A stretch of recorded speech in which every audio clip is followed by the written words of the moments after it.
ಪ್ರಿಯ ವೀಕ್ಷಕರೇ, ಶಿವಚಕ್ರವರ್ತಿ ಚಾನೆಲ್ಗೆ ಸ್ವಾಗತ. ಮಾಜಿ ಸಚಿವ ದಿಗಂತ ಡಿ ಸುಧಾಕರ್ ಅವರ ಜನಪರ ಸೇವೆ, ಸರಳ ವ್ಯಕ್ತಿತ್ವ ಹಾಗೂ ಸಮಾಜಮುಖಿ ಚಿಂತನೆಗಳು ಇಂದಿನ ಯುವ ರಾಜಕಾರಣಿಗಳಿಗೆ ಮಾದರಿಯಾಗಿವೆ ಎಂದು ಶಾಸಕ ಟಿ ರಘುಮೂರ್ತಿ ತಿಳಿಸಿದರು. ನಗರದ ಅನಂತನಾಥ ಜೈನ ಭವನದಲ್ಲಿ ಜೈನ ಸಮುದಾಯದ ಶ್ರೀ ಲಕ್ಷ್ಮೀಸೇನ ಭಟ್ವಾರಕ ಭಟ್ಟಾಚಾರ್ಯ ಸ್ವಾಮೀಜಿಗಳ ದಿವ್ಯ ಸಾನ್ನಿಧ್ಯದಲ್ಲಿ ಆಯೋಜಿಸಿದ ಪುಣ್ಯತಿಥಿ ಹಾಗೂ ನುಡಿನಮನ ಕಾರ್ಯಕ್ರಮದಲ್ಲಿ ಮಾತನಾಡಿ, ಡಿ ಸುಧಾಕರ್ ಅವರು ಜನಸಾಮಾನ್ಯರ ಸಮಸ್ಯೆಗಳಿಗೆ ಸ್ಪಂದಿಸುತ್ತಿದ್ದ ಅಪರೂಪದ ನಾಯಕರು. ರಾಜಕೀಯ ಜೀವನದಲ್ಲಿ ಸದಾ ಅಭಿವೃದ್ಧಿಗೆ ಆದ್ಯತೆ ನೀಡಿ ಜನರ ಪ್ರೀತಿ ಗಳಿಸಿದರು ಎಂದು ಸ್ಮರಿಸಿದರು. ದಿವ್ಯ ಸಾನ್ನಿಧ್ಯ ವಹಿಸಿದ ಲಕ್ಷ್ಮೀಸೇನ ಭಟ್ಟಾಚಾರ್ಯ ಸ್ವಾಮೀಜಿ ಮಾತನಾಡಿ, ಅಧಿಕಾರ ಶಾಶ್ವತವಲ್ಲ, ಆದರೆ ವ್ಯಕ್ತಿಯ ಸತ್ಕಾರ್ಯಗಳು ಶಾಶ್ವತವಾಗಿರುತ್ತವೆ. ಡಿ ಸುಧಾಕರ್ ಅವರು ಸಮಾಜ ಸೇವೆಯ ಮೂಲಕ ಜನಮನದಲ್ಲಿ ಅಚ್ಚಳಿಯಾದ ಗುರುತು ಮೂಡಿಸಿದ್ದಾರೆ ಎಂದು ನುಡಿದರು. ಶಾಸಕ ಬಿಜಿ ಗೋವಿಂದಪ್ಪ ಮಾತನಾಡಿ, ಡಿ ಸುಧಾಕರ್ ಅವರು ಎಲ್ಲ ವರ್ಗದ ಜನರನ್ನು ಸಮಾನವಾಗಿ ಕಾಣುತ್ತಿದ್ದ ಜನನಾಯಕರು. ರಾಜಕೀಯದಲ್ಲಿದ್ದರೂ ಮಾನವೀಯ ಮೌಲ್ಯಗಳು ಉಳಿಸಿಕೊಂಡರು ಎಂದು ಹೇಳಿದರು. ಶಾಸಕ ಕೆಸಿ ವೀರೇಂದ್ರ ಮಾತನಾಡಿ, ಜಿಲ್ಲೆಯ ಅಭಿವೃದ್ಧಿಗೆ ಡಿ ಸುಧಾಕರ್ ಅವರ ಕೊಡುಗೆ ಅಪಾರವಾಗಿದೆ. ಅವರ ಸರಳತೆ ಮತ್ತು ಜನಸಂಪರ್ಕ ಶೈಲಿ ಎಲ್ಲರಿಗೂ ಪ್ರೇರಣೆಯಾಗಿತ್ತು ಎಂದು ತಿಳಿಸಿದರು. ಬೋವಿ ನಿಗಮದ ಅಧ್ಯಕ್ಷ ಎಂ ರಾಮಪ್ಪ ಮಾತನಾಡಿ, ಡಿ ಸುಧಾಕರ್ ಅವರು ಹಿಂದುಳಿದ ವರ್ಗಗಳ ಪರ ಸದಾ ಧ್ವನಿಯಾಗಿದ್ದರು. ಅವರ ಅಗಲಿಕೆ ಜಿಲ್ಲೆಯ ರಾಜಕೀಯ ಹಾಗೂ ಸಾಮಾಜಿಕ ಕ್ಷೇತ್ರಕ್ಕೆ ತುಂಬಲಾರದ ನಷ್ಟವಾಗಿದೆ ಎಂದು ವಿಷಾದ ವ್ಯಕ್ತಪಡಿಸಿದರು. ಈ ಸಂದರ್ಭದಲ್ಲಿ ಜಿಲ್ಲಾಧಿಕಾರಿ ವೆಂಕಟೇಶ್, ದಿಗಂತ ಡಿ ಸುಧಾಕರ್ ಅವರ ಸಹೋದರರಾದ ಸುರೇಶ್ ಕುಮಾರ್ ಹಾಗೂ ವಿಜಯಕುಮಾರ್, ಬ್ಲಾಕ್ ಕಾಂಗ್ರೆಸ್ ಅಧ್ಯಕ್ಷ ವೀರಭದ್ರಯ್ಯ, ಮುಖಂಡರಾದ ರಾಮೇಶ್ ಗೌಡ, ರಾಘವೇಂದ್ರ, ಟಿ ಪ್ರಭುದೇವ್ ಸೇರಿದಂತೆ ಸಾರ್ವಜನಿಕರು ಉಪಸ್ಥಿತರಿದ್ದರು. ವರದಿ ಶಿವಚಕ್ರವರ್ತಿ ನ್ಯೂಸ್.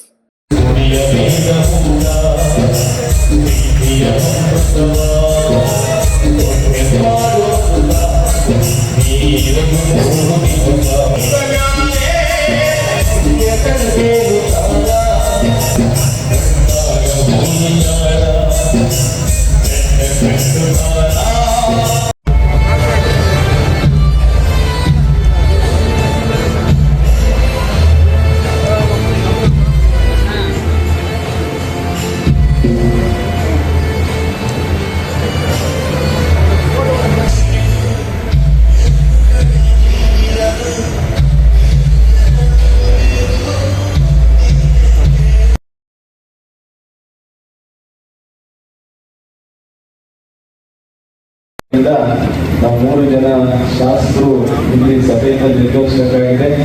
ಹಾಗಾಗಿ ನಾವು ಬಹಳಷ್ಟು ಮಾತನಾಡಲಿಕ್ಕೆ ಹೋಗಲ್ಲ, ಯಾಕಂದ್ರೆ ಮಾತನಾಡಲಿಕ್ಕೆ ಬಹಳಷ್ಟು ವಿಷಯಗಳಿದೆ. ಬಹುಶಃ ನಮ್ಮ ನಗರದ ಸುಧಾಕರ್ ಅವರು ನಮಗೆಲ್ಲರಿಗೂ ನಾವೇನೇ ಹೇಳಬೇಕು ಏನೋ ಒಂದು ಶಬ್ದಗಳ ರೂಪದಲ್ಲಿ ನಾವು ಹೇಳ್ಬೋದು.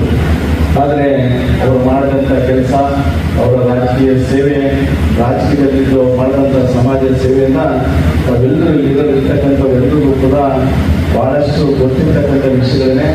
ಆದರೂ ನಾವಿಲ್ಲಿ ಸಾಂಕೇತಿಕವಾಗಿ ಇವತ್ತು ಸಭೆಯಲ್ಲಿ ಅವರ ಆತ್ಮಕ್ಕೆ ಶಾಂತಿಯನ್ನು ಕೋರುವಂಥ ಕೆಲಸ ಮಾಡ್ತೀವಿ. ಖಂಡಿತವಾಗ್ಲೂ ನಾವೀಗಾಗಲೇ ನಾನು ಕೂಡ ಎಲ್ಲ ಗೊತ್ತಿರುವಂತೆ ಈ ಕ್ಷೇತ್ರದಲ್ಲಿ 3 ಬಾರಿ ಶಾಸಕರಾಗಿದ್ದೀನಿ. ಅವರು ಪ್ರತ್ಯಕ್ಷವಾಗಿ ಪರೋಕ್ಷವಾಗಿ ನನ್ನ ಶಾಸಕರಾಗಿದ್ದೆ ಅವರು ಕಾರಣ ಖಂಡಿತವಾಗ್ಲೂ ಆಗಿದ್ದಾರೆ. ಎಲ್ಲೋ ಒಂದು ಕಡೆಗೆ ನಮಗೆಲ್ಲರಿಗೂ ಒಂದು ಈಗಾಗಲೇ ನಾನು ಹೇಳಿದಂತೆ ಅನಿರೀಕ್ಷಿತವಾಗಿ ಒಂದು ಎಲ್ಲಿ ಇಂಥ ಸಭೆಯಲ್ಲಿ ನಾವು ಇಂಥ ಕಾರ್ಯಕ್ರಮದಲ್ಲಿ ಭಾಗವಹಿಸಿ ಅಂತ ಹೇಳಿ ನಾವು ನೆನೆಸಲಿಕ್ಕೆ ಸಾಧ್ಯ ಇಲ್ಲ. ಹಾಗಾಗಿ ನಾವು ಕೆಲವೊಂದು ವಿಷಯಗಳನ್ನ ಅವ್ರ ಜೊತೆ ಇರ್ತಕ್ಕಂಥ ಒಡನಾಟವನ್ನ ವಿಷಯ ಮಾಡಿದ್ರೆ ನಮಗೆ ಬೇರೆ ಭಾವನಾತ್ಮಕವಾಗಿ ಆ ಮಾತುಗಳೇ ಹೊರಡಲ್ಲ. ಖಂಡಿತವಾಗ್ಲೂ ಅದಕ್ಕೆ ನಾವು ಹೋಗಲ್ಲ. ಈಗಾಗಲೇ ಎಲ್ಲರ ಹೃದಯದಲ್ಲಿ ಅವರು ಈ ಚರಿತ್ರೆಯಲ್ಲಿ 1 ಬಾರಿ ಶಾಸಕರು 2004ರಲ್ಲಿ ಮತ್ತೆ 2008ರಲ್ಲಿ ಹಿರಿಯೂರಲ್ಲಿ ಶಾಸಕರಾಗ್ತಾರೆ, ಮತ್ತೆ 2018ರಲ್ಲಿ ಹತ್ನೂರಲ್ಲಿ ಮತ್ತೆ ಆಗ್ತಾರೆ, 23ರಲ್ಲಿ ಆಗ್ತಾರೆ. 3 ಬಾರಿಯಲ್ಲಿ ಶಾಸಕರಾಗಿ ಒಟ್ಟಾರೆಯಾಗಿ ಅವರು 2 ಬಾರಿ 4 ಬಾರಿ ಶಾಸಕರಾಗಿ 2 ಬಾರಿ ಒಂದು ಸಚಿವರಾಗಿ ಕರ್ನಾಟಕ ರಾಜ್ಯದಲ್ಲಿ ಅವರ ಸೇವೆಯನ್ನು ಸಲ್ಲಿಸಿದ್ದಾರೆ, ರಾಜ್ಯವನ್ನು ಪ್ರತಿನಿಧಿಸಿದ್ದಾರೆ. ಅವರು ಅಗಲದಂಥ ಸಂದರ್ಭದಲ್ಲಿ ಹಿರಿಯೂರಿನ ಅವರ ಕ್ಷೇತ್ರದ ಎಲ್ಲ ಮತದಾರರಿರ್ಬೋದು, ಸಾರ್ವಜನಿಕರಿರ್ಬೋದು, ವಿಶೇಷವಾಗಿ ಚಳ್ಳಕೆರೆಯಲ್ಲಿ ಅವರ ಚಳ್ಳಕೆರೆಯ ಸುಪುತ್ರರು, ಚಳ್ಳಕೆರೆಯಲ್ಲಿ ಚಳ್ಳಕೆರೆ ತಾಲೂಕಿನ ಒಬ್ಬ ಸುಪುತ್ರರನ್ನ ಚಳ್ಳಕೆರೆ ತಾಲೂಕು ಕಂಡಿದೆ.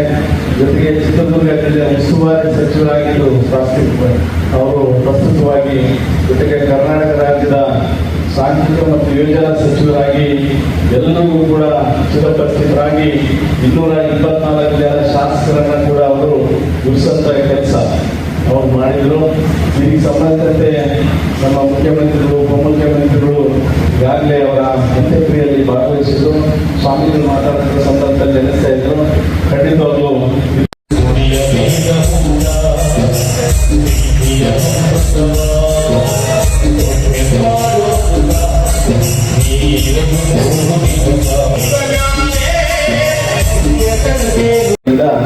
ನಾವು 3 ಜನ ಶಾಸಕರು ಇಲ್ಲಿ ಸಭೆಯಿಂದ ನಿರ್ಗಮಿಸಬೇಕಾಗಿದೆ. ಹಾಗಾಗಿ ನಾವು ಬಹಳಷ್ಟು ಮಾತನಾಡಲಿಕ್ಕೆ ಹೋಗಲ್ಲ, ಯಾಕಂದ್ರೆ ಮಾತನಾಡಲಿಕ್ಕೆ ಬಹಳಷ್ಟು ವಿಷಯಗಳಿದೆ. ಬಹುಶಃ ನಮ್ಮ ನಗರದ ಸುಧಾಕರಣ್ ಅವರು ನಮಗೆಲ್ಲರಿಗೂ ನಾವೇನೇ ಹೇಳಬೇಕು ಏನೋ ಒಂದು ಶಬ್ದಗಳ ರೂಪದಲ್ಲಿ ನಾವು ಹೇಳ್ಬೋದು. ಆದರೆ ಅವರು ಮಾಡಿದಂಥ ಕೆಲಸ, ಅವರ ರಾಜಕೀಯ ಸೇವೆ, ರಾಜಕೀಯದಲ್ಲಿದ್ದು ಅವ್ರು ಮಾಡಿದಂಥ ಸಮಾಜ ಸೇವೆಯನ್ನು ನಾವೆಲ್ಲರೂ ಇರ್ತಕ್ಕಂಥವೆಲ್ಲರಿಗೂ ಕೂಡ ಬಹಳಷ್ಟು ಗೊತ್ತಿರ್ತಕ್ಕಂಥ ವಿಷಯಗಳನ್ನೇ. ಆದರೂ ನಾವಿಲ್ಲಿ ಸಾಂಕೇತಿಕವಾಗಿ ಈ ಒಂದು ಸಭೆಯಲ್ಲಿ ಅವರ ಆತ್ಮಕ್ಕೆ ಶಾಂತಿಯನ್ನು ಕೋರುವಂಥ ಕೆಲಸ ಮಾಡ್ತೀವಿ. ಖಂಡಿತವಾಗ್ಲೂ ನಾವೀಗಾಗಲೇ ನಾನು ಕೂಡ ಎಲ್ಲ ಗೊತ್ತಿರುವಂತೆ ಈ ಕ್ಷೇತ್ರದಲ್ಲಿ 3 ಬಾರಿ ಶಾಸಕರಾಗಿದ್ದೀನಿ. ಅವರು ಪ್ರತ್ಯಕ್ಷವಾಗಿ ಪರೋಕ್ಷವಾಗಿ ನನ್ನ ಶಾಸಕರಾಗಿದ್ದೆ ಅವರು ಕಾರಣ ಖಂಡಿತವಾಗ್ಲೂ ಆಗಿದ್ದಾರೆ. ಎಲ್ಲೋ ಒಂದು ಕಡೆಗೆ ನಮಗೆಲ್ಲರಿಗೂ ಒಂದು ಈಗಾಗಲೇ ನಾನು ಹೇಳಿದಂತೆ ಅನಿರೀಕ್ಷಿತವಾಗಿ ಅವ್ರು ಎಲ್ಲಿ ಇಂಥ ಸಭೆಯಲ್ಲಿ ನಾವು ಇಂಥ ಕಾರ್ಯಕ್ರಮದಲ್ಲಿ ಭಾಗವಹಿಸ್ತೀವಿ ಅಂತ ಹೇಳಿ ನಾನು ನೆನೆಸಲಿಕ್ಕೆ ಸಾಧ್ಯ ಇಲ್ಲ. ಹಾಗಾಗಿ ನಾವು ಕೆಲವೊಂದು ವಿಷಯಗಳನ್ನ ಅವ್ರ ಜೊತೆ ಇರ್ತಕ್ಕಂಥ ಒಡನಾಟವನ್ನು ವಿಷಯ ಮಾಡಿದ್ರೆ ನಮಗೆ ಬೇರೆ ಭಾವನಾತ್ಮಕವಾಗಿ ಆ ಮಾತುಗಳೇ ಹೊರಡಲ್ಲ. ಖಂಡಿತವಾಗ್ಲೂ ಅದಕ್ಕೆ ನಾನು ಹೋಗಲ್ಲ.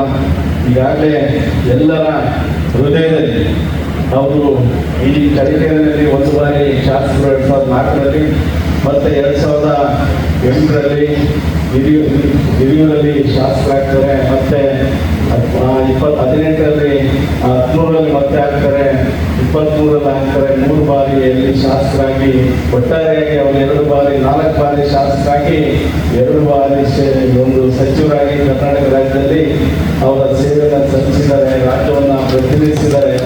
ಅವರು ಆಗದಂಥ ಸಂದರ್ಭದಲ್ಲಿ ಹಿರಿಯೂರಿನ ಅವರ ಕ್ಷೇತ್ರದ ಎಲ್ಲ ಮತದಾರರಿರ್ಬೋದು, ಸಾರ್ವಜನಿಕರಿರ್ಬೋದು, ವಿಶೇಷವಾಗಿ ಚಳ್ಳಕೆರೆಯಲ್ಲಿ ಅವರ ಚಳ್ಳಕೆರೆಯ ಸುಪುತ್ರರು, ಚಳ್ಳಕೆರೆಯಲ್ಲಿ ಚಳ್ಳಕೆರೆ ತಾಲೂಕಿನ ಒಬ್ಬ ಸುಪುತ್ರರನ್ನ ಚಳ್ಳಕೆರೆ ತಾಲೂಕು ಕಂಡಿದೆ.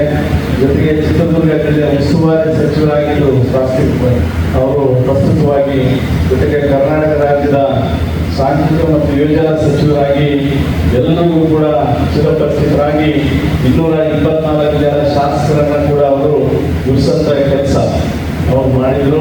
ಇದಕ್ಕೆ ಸಂಬಂಧಿಸಿದಂತೆ ನಮ್ಮ ಮುಖ್ಯಮಂತ್ರಿಗಳು, ಉಪಮುಖ್ಯಮಂತ್ರಿಗಳು ಈಗಾಗಲೇ ಅವರ ಅಂತ್ಯಕ್ರಿಯೆಯಲ್ಲಿ ಭಾಗವಹಿಸಿದ್ರು. ಸ್ವಾಮಿಗಳು ಮಾತಾಡುವ ಸಂದರ್ಭದಲ್ಲಿ ನೆನೆಸ್ತಾ ಇದ್ರು. ಖಂಡಿತವಾಗ್ಲೂ